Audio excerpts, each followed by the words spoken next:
காவேரி குட்டிக்கு இன்னைக்கு நம்ம பார்க்கு போலாமா அப்படின்னு சொல்லிட்டு விஜய் ஜாலியாக கேட்குறாங்க. சரிப்பா ரொம்ப நாள் ஆச்சுப்பா பார்க்கு போயிட்டு வரலாம்ப்பா, அங்கே போனால் நிறையா விளையாடலாம், நிறையா ஃப்ரெண்ட்ஸ் இருப்பாங்க அப்படின்னு சொல்கிறாங்க. ஆமாம் காவேரி, நீ வீட்லேயே இருக்கில்ல, வா போயிட்டு வருவோம் அப்படின்னு சொல்லிட்டு கூட்டிகிட்டும் போகிறாங்க. அங்கே போனதுக்கப்புறம் வந்துட்டு பாப்பா விளையாட விட்டுட்டு பார்த்துட்டு இருக்காரு. அப்போ ஃபோட்டோ வீடியோஸ் எல்லாம் எடுத்துகிட்டு இருக்காங்க. அப்போ கரெக்டாக வந்து வீடியோவில் வந்து பாப்பா வந்து ஸ்லைடிங் போயிட்டுருக்காங்க. எடுத்துகிட்டு இருக்கிறப்போ கரெக்டாக பார்த்தா பின்னாடி காவேரியுடைய அம்மா சாரதா நிற்கிறாங்க. இதை பார்த்தோன்னே இன்னும் இதெல்லாம் பார்க்குறதெல்லாம் உண்மையாக நிஜமாக தெரியலையே, ஃபோனில் தான் அப்படி தெரியுது அப்படின்னு சொல்லிட்டு உடனே ஃபோன் அப்படின்னு பார்த்துட்டு விட்டுட்டு அதுக்கப்புறம் நேரில் பார்க்கலான்னு பார்க்குறாங்க. பார்த்தா சாரதா அந்த பக்கம் வாக்கிங் போயிட்டுருக்காங்க. உண்மையாலும் தான் ஆன்ட்டி இப்படி எங்கே எப்படி நம்ம எத்தனையோ தடவை கால் பண்ணோம், ஃபோன் வந்துட்டு அவங்க ஃபோன் நம்மளுக்கு ஃபோன் கிடைக்கவே இல்லையே, இப்போ எப்படி நேரில் இங்கே வந்திருக்காங்க, என்ன ஏதுன்னு தெரியலன்னு பதறி போய் வந்துட்டு பாப்பா அப்படியே விட்ட வாக்கில் அது பக்கம் போகிறாங்க. ஆன்ட்டி அப்படின்னு சொல்லிட்டு போய் நிற்கிறாங்க.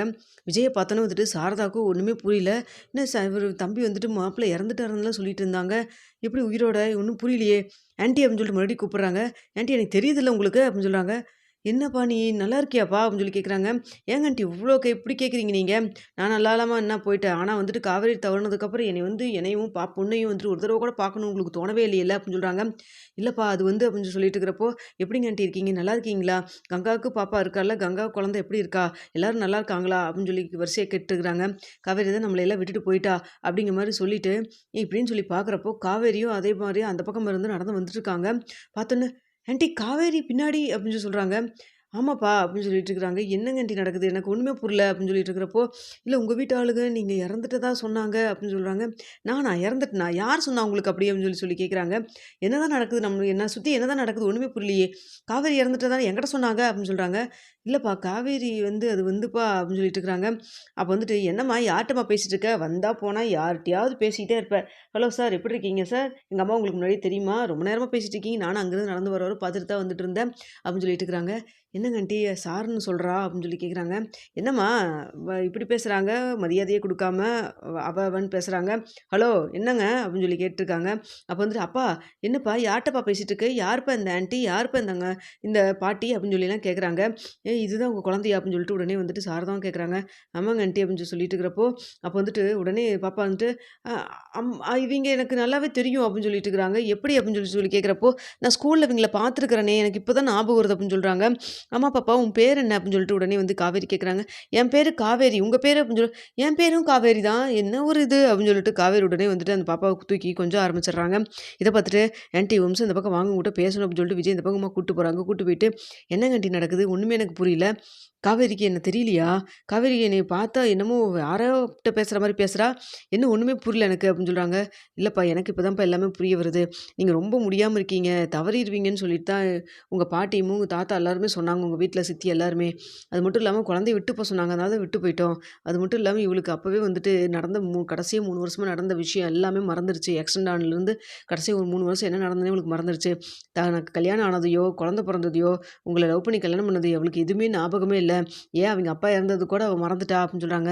என்னங்க ஆண்டி சொல்கிறீங்க அப்படின்னு சொல்லி கேட்குறப்போ, இந்த விஷயம் தெரிஞ்சதுக்கப்புறம் தான் உங்கள் வீட்டில் வந்துட்டு இனிமேல் வந்துட்டு விஜய்க்கு இப்போ எந்த பிரச்சனையும் இல்லாமல் இருக்கும்னு நான் நினைக்கிறோம். அது மட்டும் இல்லாமல் விஜய் எங்களால் எத்தனை நாளைக்கு இருப்பான்னு தெரியல, அவளுக்கு ரொம்ப முடியலைன்னு சொல்லி டாக்டர்லாம் சொல்கிறாங்க. அட்லீஸ்ட் எங்களுக்கு அந்த பேரப்பிள்ளையாவது கூட இருக்கட்டும், நாங்கள் கடைசி காலத்தில் அந்த முகத்தையாவது பார்த்து நாங்கள் சந்தோஷப்படுவோம்னு சொல்லிட்டு அவ்வளோ தூரம் கேட்டாங்க. அதனால தான் குழந்தை கொடுத்துட்டு நாங்கள் வந்துட்டோம் அப்படிங்கிற மாதிரி நடந்த விஷயத்தை எல்லாத்தையும் சொல்கிறாங்க.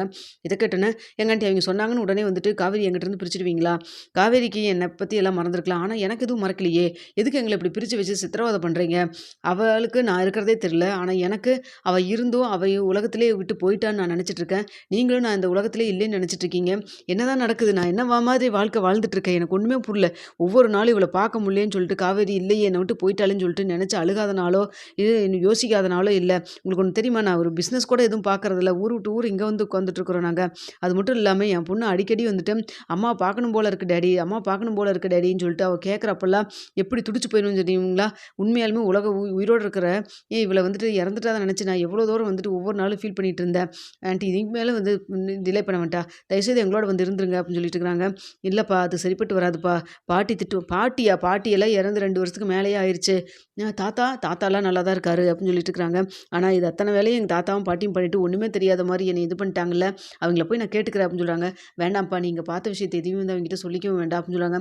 என்னங்க ஆண்டி என் பொண்டாட்டி இங்கே கண்ணுக்கு முன்னாடி உயிரோடு நின்றுட்டுருக்கிறா. இவள பார்த்ததுக்கப்புறம் கூட இனிமேல் நம்மளோட சேர்ந்து வாழக்கூடாதுன்னு சொன்னா, என்ன அர்த்தம் அப்படின்னு சொல்லி பேசிட்டு இருக்கிறாங்க. அப்போ வந்துட்டு இல்லப்பா அது வந்து அப்படின்னு சொல்லிட்டு இருக்கிறப்போ, இல்ல இதுக்கு மேல வந்துட்டு எதுவும் வந்து சரிப்பட்டு வராது.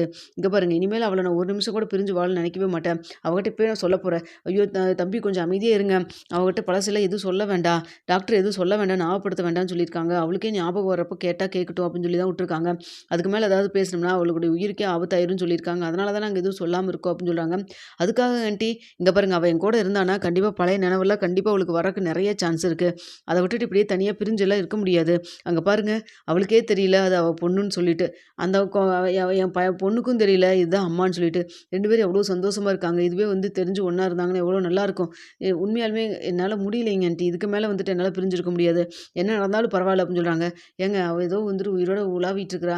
அதுக்கு இல்லாம பண்ணிருவீங்களா? அப்படின்னு சொல்றாங்க. என்னங்க ஆன்ட்டி இப்படி சொல்றீங்க? அப்படின்னு சொல்லி கேட்கிறப்போ, எனக்கு மட்டும் உங்களோட சேர்ந்து அவள வாழ வைக்கக்கூடாதுன்னு இருக்குதா என்ன? விதி இப்படி விளையாண்டுட்டு இருக்கு. இவ காவேரி வாழ்க்கையில அப்படின்னு சொல்றாங்க. அதெல்லாம் ஒண்ணும் இல்லைங்க ஆன்ட்டி. இங்க பாருங்க பெரிய நல்ல டாக்டர்லாம் இருக்காங்க. போய் காமிச்சோம்னா கண்டிப்பா இவர க்யூர் பண்ணிக்கலாம். அது மட்டும் இல்லாம அவகிட்ட கொஞ்சம் கொஞ்சமா எடுத்து சொன்னோம்னா, இதுதான் உன் பொண்ணு, இதுதான் உன் வீட்டுக்காரன்னு சொன்னா அவ புரிஞ்சுக்க போறா. அத தவிர்த்து இப்படி பிரிச்சு வச்சு என்ன ஆக போகுது சொல்லுங்க பார்க்கலாம் அப்படின்னு சொல்லிட்டு இருக்கிறாங்க. அவ இப்படியே இருந்துருவாளா? சொல்லுங்க பார்க்கலாம். தாத்தா அவ பண்றது தப்பு. அவங்க ஏதோ வந்துட்டு என் மேல இருந்த பாசத்துல எனக்கு திரும்ப திரும்ப அந்த பசுபதினால பிரச்சனை வந்ததுனால இது ஏதாவது யோசிச்சு சொல்லியிருப்பாங்களா இருக்கும். இனிமேல் வந்துட்டு அவங்ககிட்ட நான் எடுத்து நான் எப்படி சொல்லணுமோ அப்படி சொல்லிக்கிறேன். நீங்க இதெல்லாம் நினைச்சிட்டு தயவுசெய்து என்னையும் கவலை இனிமேல் இதுக்கு மேலே பிரிச்சு வைக்காதீங்க அப்படின்னு சொல்லிட்டு இருக்கிறாங்க. பிரிச்செல்லாம் வைக்கணும்னு நினைக்கலப்பா. எனக்கும் அவ உங்களோட சேர்ந்து குடும்பமா வாழ்ந்தா எனக்கும் பார்க்குறக்கு அவ்வளோ சந்தோஷமா இருக்கும். இப்ப பாருங்க கங்காவுக்கு குழந்தை பிறந்துருச்சு. தம்பியோட வந்துட்டு அவளும் வந்து அவ வீட்டுக்காரரோட எப்படி சந்தோஷமா வாழ்ந்துட்டு இருக்கா. இங்க வந்துட்டு அ இவளுக்கும் வந்துட்டு வேலை கிடைச்சிருக்குது. எல்லாமே எனக்கு சந்தோஷம் தான். எனக்கு என்ன ஒரே ஒரு வருத்தம்னா, காவேரிக்கு இப்படி வாழ்க்கை இப்படி ஆயிடுச்சேன்னு மட்டும்தான்.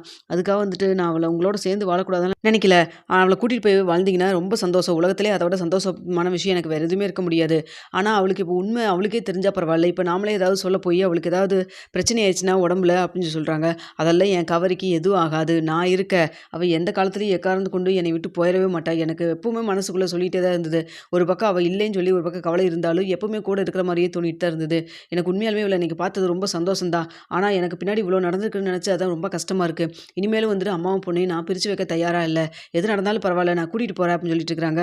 இல்ல மாப்பிள அது வந்து இங்க பாருங்க அத்த நீங்க எதுவும் கவலைப்படாதீங்க. காவேரிய பத்திரமா இனிமேல் பார்த்துக்கிறது என் பொறுப்பு. இங்க பாருங்க எங்க தாத்தா கிட்ட நான் எப்படி சொல்லணுமோ பக்குவமா எடுத்து சொல்லிக்கிறேன். வீட்ல வந்துட்டு காவேரி இல்லாத வீடு வெறுமையா இருக்குது. எப்படி தெரியுமா இருக்குதுங்க ஆன்ட்டி ஒண்ணும் சொல்லவே முடியாது. நீங்க வேணா வந்து பாருங்க அப்படின்னு சொல்லிட்டு இருக்காங்க. இல்லப்பா எனக்கு புரியுது உன் வேதனை எல்லாமே புரியுது அப்படின்னு சொல்லி பேசிட்டு இருக்காங்க. அதுக்குள்ள இங்க காவேரி கூட்டிட்டு காவேரி பாப்பாவ கூட்டிட்டு வராங்க. வந்துட்டு என்னம்மா ரொம்ப நேரமா பேசிட்டு இருக்க தெரிஞ்சவரா அப்படின்னு சொல்லி கேட்குறாங்க. அப்போ வந்துட்டு ஆமா காவேரி அப்படின்னு சொல்லி சொல்றாங்க. தெரிஞ்சவர்னா எப்படிங்க அப்படின்னு சொல்லி கேட்குறப்போ, இங்க பாரு இங்க விளையாண்டுட்டு இருக்காளே இந்த பொண்ணு உங்களுக்கு பிடிச்சிருக்கா அப்படின்னு சொல்லி கேட்குறாங்க. சின்ன பொண்ணா குழந்தைகள யாருக்கு தாங்க பிடிக்காது. அது இவ ரொம்ப குறும்பு என்ன மாரியே இருக்கா. பேரு வேற என்ன மாரியே இருக்கு அப்படின்னு சொல்றாங்க. பின்ன உன் குழந்தை உன்ன மாரி இல்லாம எப்படி இருக்கும் அப்படின்னு சொல்லிட்டு டக்குன்னு வந்துட்டு விஜய் சொல்றாங்க. இத கேட்டோனே என்னம்மா இவரு என்னமோ இப்படி பேசுறாரு. எனக்கு என்ன கல்யாணமே ஆகல. ஹலோ யாருங்க நீங்க அப்படின்னு சொல்றாங்க. நான் யாரா? நான் உன்னுடைய வீட்டுக்காரர் அப்படின்னு சொல்லி சொல்றாங்க. ஏம்மா என்னம்மா அப்படின்னு சொல்லி கேட்குறப்போ சாரதா எதுவும் பேசாம வாய அப்படியே க்ளோஸ் பண்ணிட்டு என்ன பேசுறதுன்னு தெரியாம அப்படியே பார்த்துட்டே இருக்காங்க. என்னம்மா நீயும் அப்படியே அழுதுட்டு நின்னுட்டுருக்க. இன்னமும் இதெல்லாம் உண்மையா அப்படின்னு சொல்லி கேட்குறாங்க. ஆமா காவேரி 3 வருஷத்துக்கு முன்னாடி நடந்த விஷயத்துல இது ஒரு முக்கியமான விஷயம் அப்படின்னு சொல்லி சொல்றாங்க.